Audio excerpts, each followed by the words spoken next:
I think people who watch you, they think that you're impulsive, you kind of fly by the seat of your pants, and you're just like you just go on off of feel and instinct, but it's actually not true. There's always a plan behind it. Yeah, I mean, I grew up on the mountain bike, to be honest.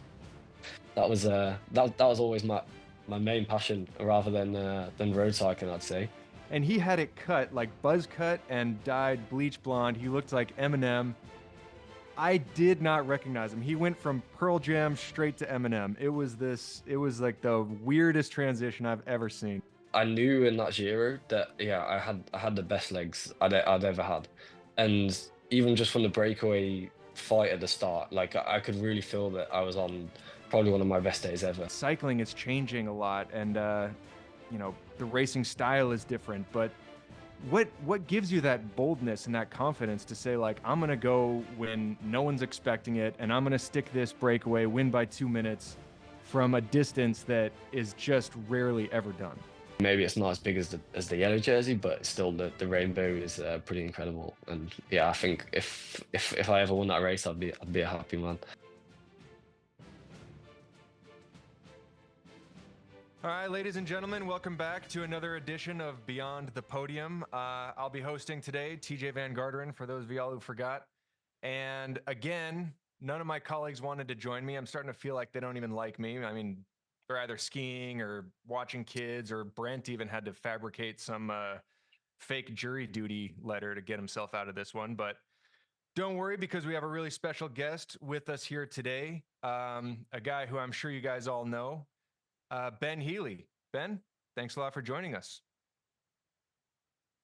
Oh, thanks for having me. Good. So just where are you right now? How have you been? How's your winter gone? Yeah, I'm in Girona at the moment, avoiding the snow in Andorra.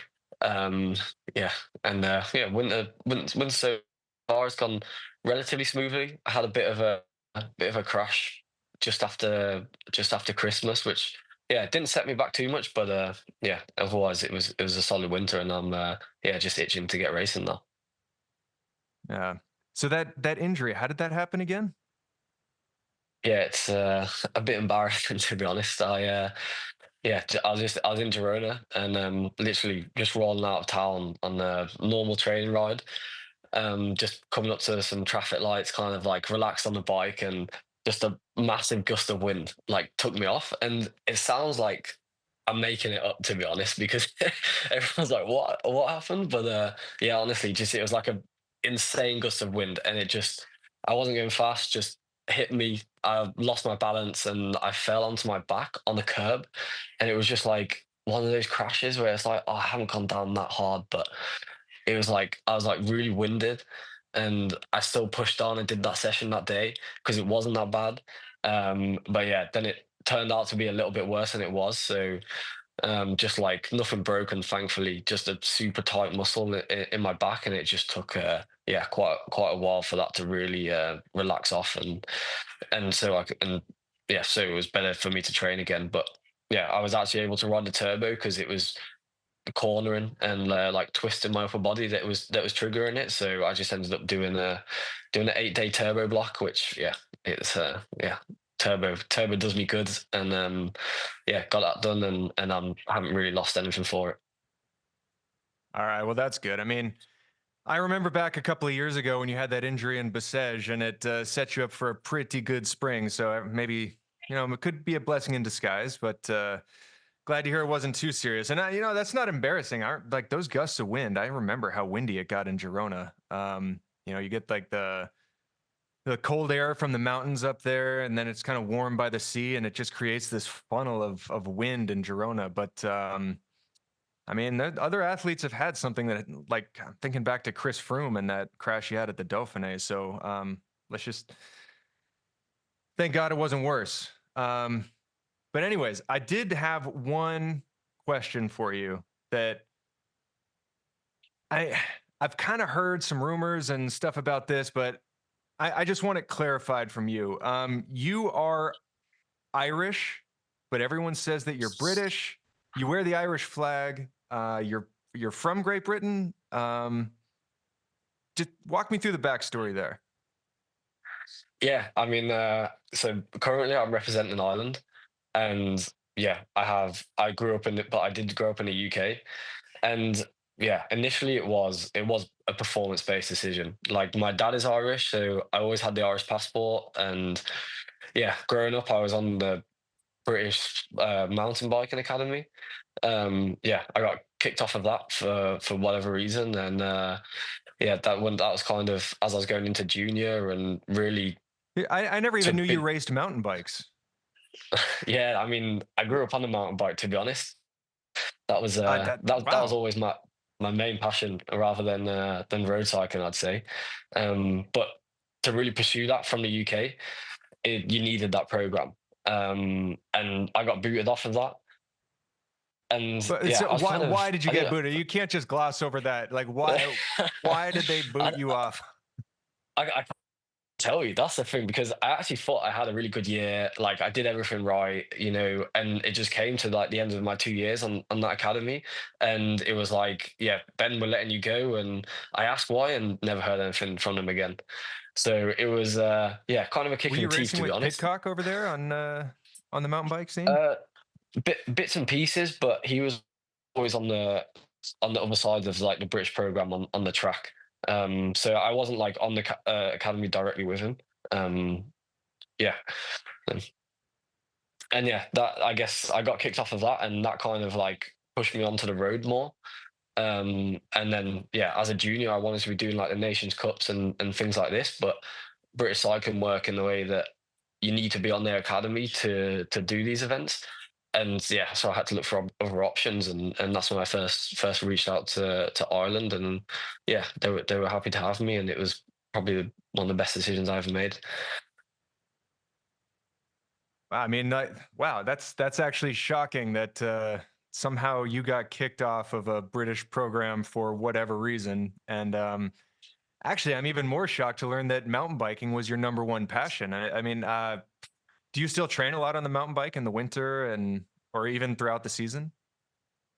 Here and there, like I have a mountain bike here in Girona, but yeah, it's finding time for it, and then I'm probably less skillful on it now than I was back in the day. So it's it's always a little bit dangerous as well, I guess. And I don't want to put myself out from a silly mountain biking crash.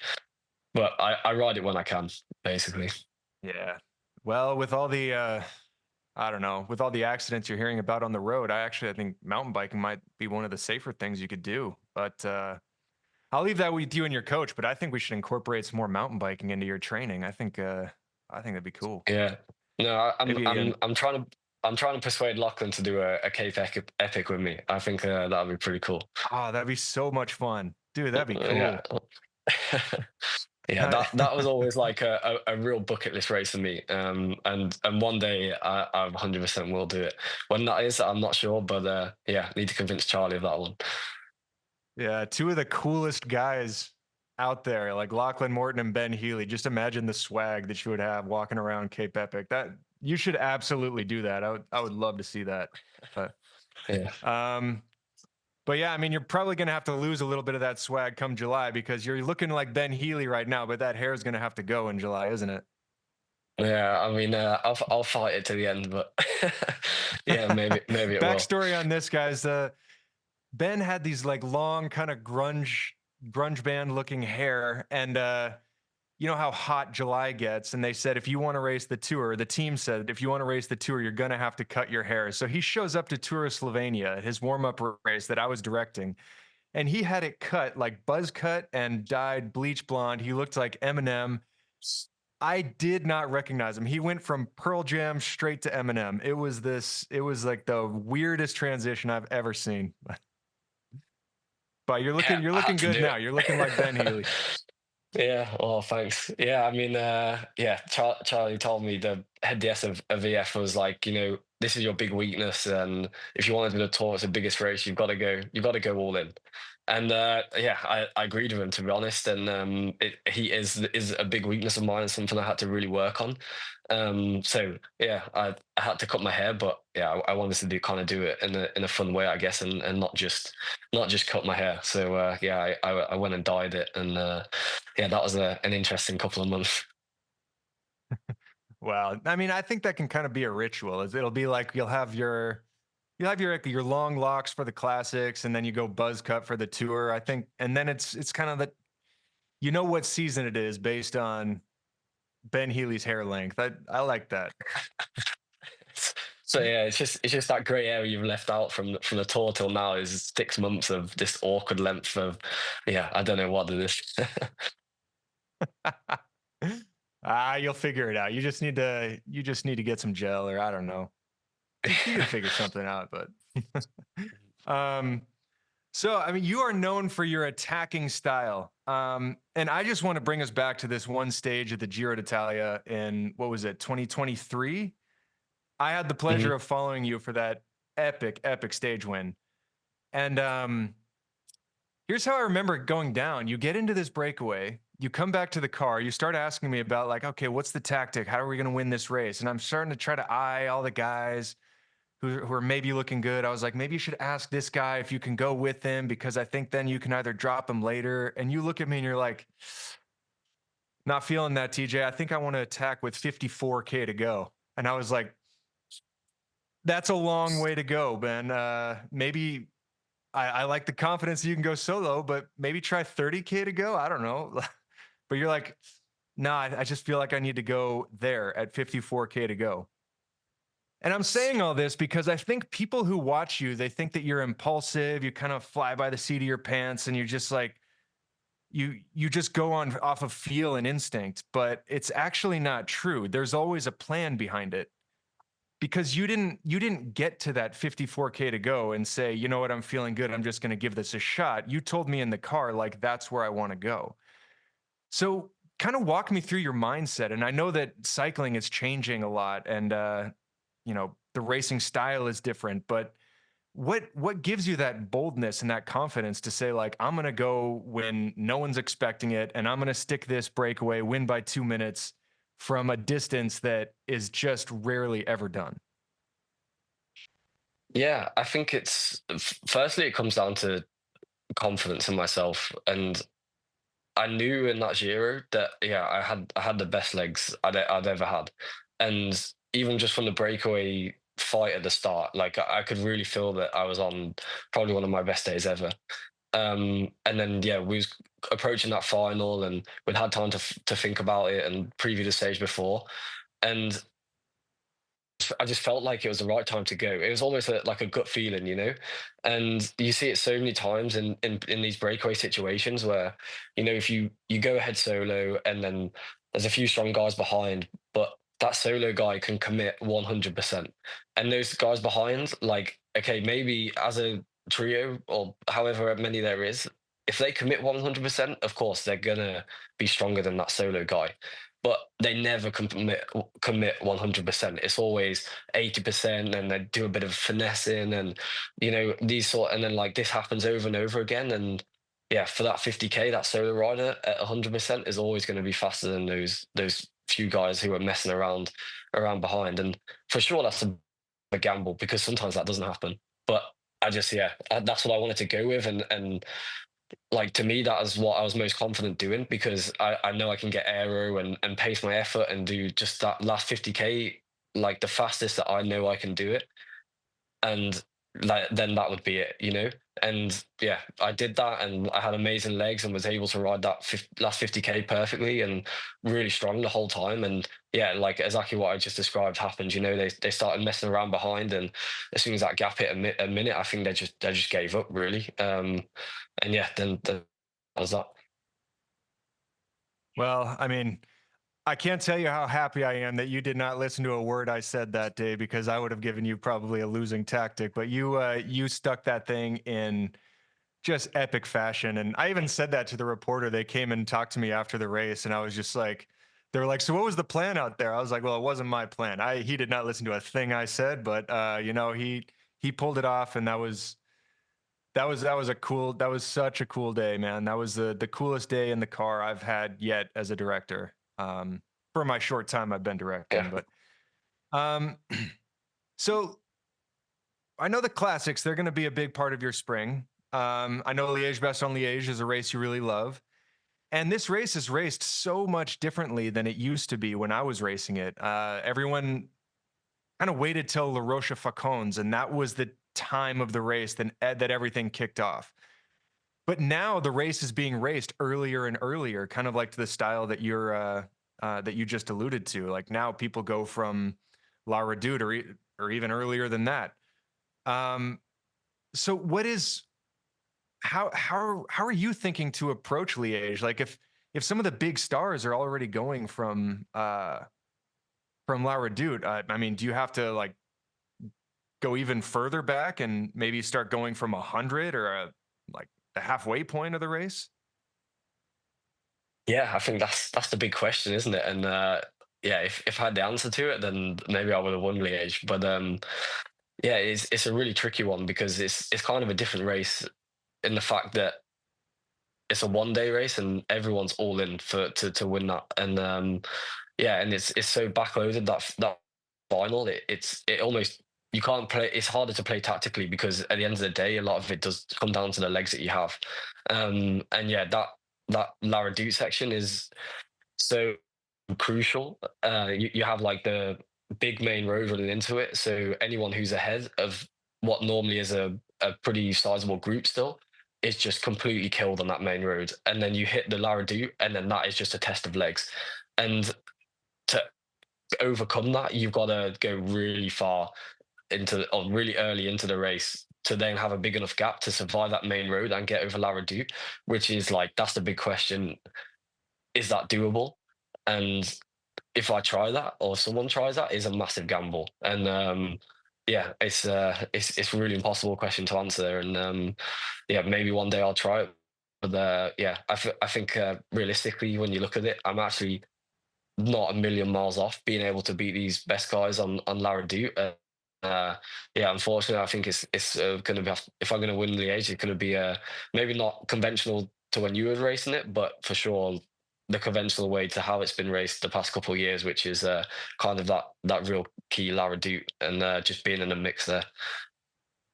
Yeah, I mean, I think with this year or within the next couple of years, that you're going to be able to go toe to toe with the guys on La Redoute. I have no question about that. I mean, you're already a star, and I think you just got to catch that right wheel. It was what always got me about La Redoute is when when you're going up, it's really steep, and then you make that left turn, and it kind of flattens out, but it's like this really awkward timing of when to get that shift into that big ring. Because sometimes, like, it's going really fast.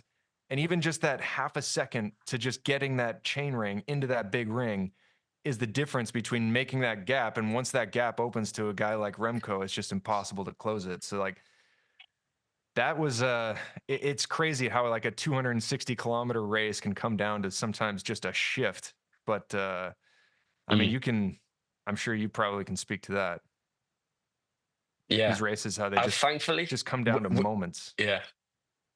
Yeah, it's definitely right. But thankfully on La Redoute, we go right at the top now, which the section over the top is so painful. Like you say, it's just so like that's the bit where all the taxis happen. But now it's just like a red line to get to the top. You're full of lactate, and then you just fall down that descent. It feels like so. Yeah, Uh, it's easier and it's harder because the second climb after, which you didn't do if you turn left, but then that's the really tactical climb. And hopefully, if there's not someone who's already dropped you on La Redoute, then it all comes back together, and then it became really tactical the past couple of years. yeah. All right. Well, that leads us into the next topic, and that's the nutrition, because a race like Liège-Bastogne-Liège is 260 more or less kilometers. So it takes 6 hours, and or 6 hours plus. And nowadays, you guys are eating like 160 grams of carbs per hour in these races. Hmm. Is that correct? Yeah, Yeah. try to.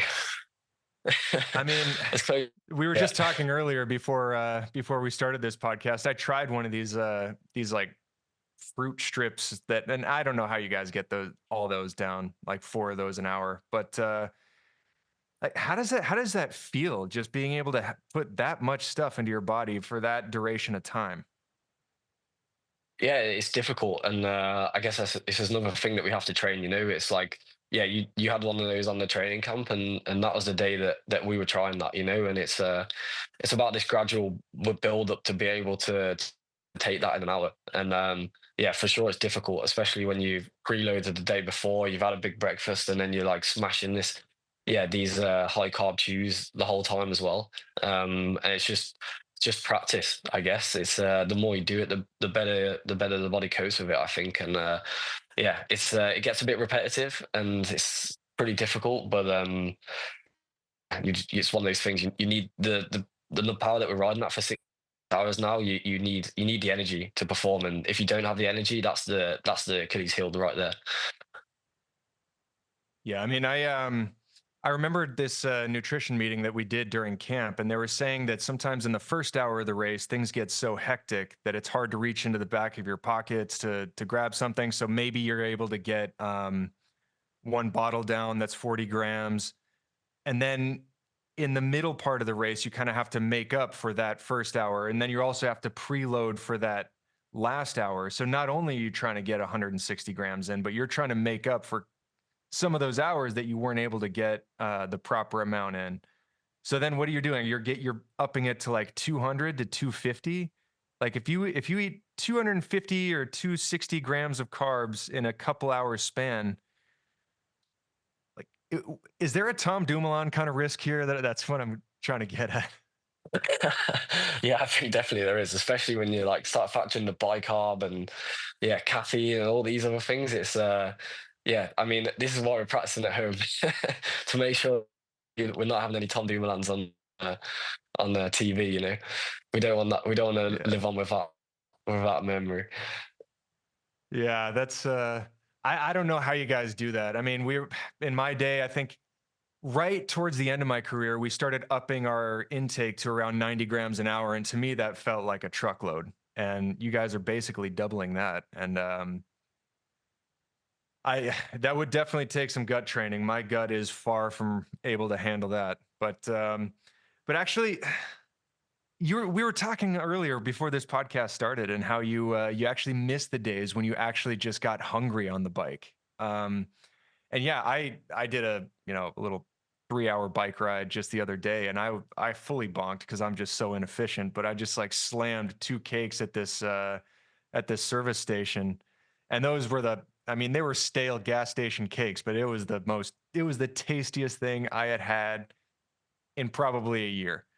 Um, so speak a little to that about like get a little nostalgic right now to those amateur days when you just go out and bonk. Yeah, I mean that's the thing, isn't it? It's yeah, that's like I was saying. It was you got when I used to go out on the ride. Didn't even think about food. It's what even was that? I just go out, maybe I'll have like one or two gels because my dad's given them to me, and I didn't really know what they were doing. I was just like, I even used to think like electrolyte tablets for carbs. I'd put them in a bottle and think that was job to good. But actually, yeah, you'd go out, do your 4 hours or whatever I was doing at that time, and come back and just be so hungry that food had never tasted better. And yeah, yeah, you don't really get to do that anymore because it's always thinking about how you fuel and best, how recovery, and yeah, getting everything right. But yeah, that was just a fun memory of. Yeah, just food never tasting better after really depleting yourself on a bike. Actually, do you guys not do that in training at all? Like some depletion days? Because I don't know. I feel like back in my day, they actually used to say, okay, go out and try not to eat. You're riding easy, but it's gonna, you're training your fat burning or something, or you do like a low carb breakfast or a pre-breakfast ride. Do you guys not do that at all anymore? I wouldn't really say so. I mean, for sure we do lower carb rides, but I wouldn't even say they're really that depleting. It's just kind of, yeah, not eating over 60 an hour, is still eating like 40, which actually is still a decent amount and enough to keep you going. And not really if it's not like a crazy hard effort day, then you're just riding generally. Then yeah, I still feel like it gets me by quite all right. Yeah. Well, I bet you'll get pretty hungry doing that Cape Epic with Lachlan there. They're not going to have all those feed points and beat on points that you're used to in the World Tour. I bet you get nice and hungry, nice and cold, and then you'll have a nice meal and a warm shower, and that'll make that ride all worth That'd it. be that'd be good. Yeah, that would be great. Out in the desert, there's not many feed points, is there? So you've got to wait till you get back. Yeah. No. Well, what else is there? So you start racing pretty soon. You start racing March 1st, is that right? Yeah, March 1st. Start with, I've been calling it French opening weekend because I can never remember the names of the races, but they're in France in the same weekend as opening weekend. So, yeah, Four Ardèche and Drôme Classic, I think they are. So two pretty hard races back to back. And yeah, then I'm into the thick of it with like Strada, Tirreno, and Basque after that. So yeah, looking forward to getting started now. Awesome. I'll be with you there in Strade Bianche and Tirreno together with Juanma. And then we're into the classics. Do we got any of those classics on Peacock, Joel, where we can catch Ben? Do you race Flesh? You race Flesh in Liège, right? I'm still Flesh and Liège. Amstel Flesh, okay, but you can catch Ben Healy on Peacock in Flesh Wallone and in Liège-Bastogne-Liège. I don't think we got Amstel. Awesome. So then you're going to head up to altitude pretty soon. Put the final touches on your form before you kick off this season. Head up Yeah, to so Andorra. I'm just coming towards the end of a pretty big block since my injury. I've just coming to the end of 6 weeks, so I'm really starting to feel it now. And yeah, now I've got a good few days rest before going up to altitude for just like a little tune up before these first races, and yeah, and also a tune up before the main altitude block before the Ardennes. Nice. Well, we can't wait to see you kick off your season. You're a fan favorite. Everyone loves your racing style. One last question before I let you go. What's the one trophy that you want on your mantle more than anything else? Like you want to finish your career and you want to have this race win, this trophy, this medal, whatever it is. World Championships. I think that's a pretty World. easy one for me. I've always dreamt of wearing the rainbow band. I think not. I think that's partly because I started in the mountain bike as well. That's their big race as well as on the road. And yeah, I just think the jersey is so iconic in cycling. And yeah, obviously maybe it's not as big as the yellow jersey, but still the rainbow is pretty incredible. And yeah, I think if I ever won that race, I'd be a happy man. Oh man, I can already see it. Like you're gonna wear that thing with style. Like with that hair Yeah. back, you're gonna be all like Laurent Bruchard with your mane sticking out of the back of the helmet. I think that'd be Mm. with the White shorts. with the white shorts. Absolutely, absolutely. Yeah. Curious, do you ever have any ambition to try like the Flanders or some of those cobbled classics? Yeah, I go back and forth a lot, and I think yeah, they becoming just hard slog of a race, aren't they? Like Flanders now, and yeah, there's definitely a bit of an itch to race them one day. But if it fits in the calendar, then I think for sure I'd be happy to give them a go.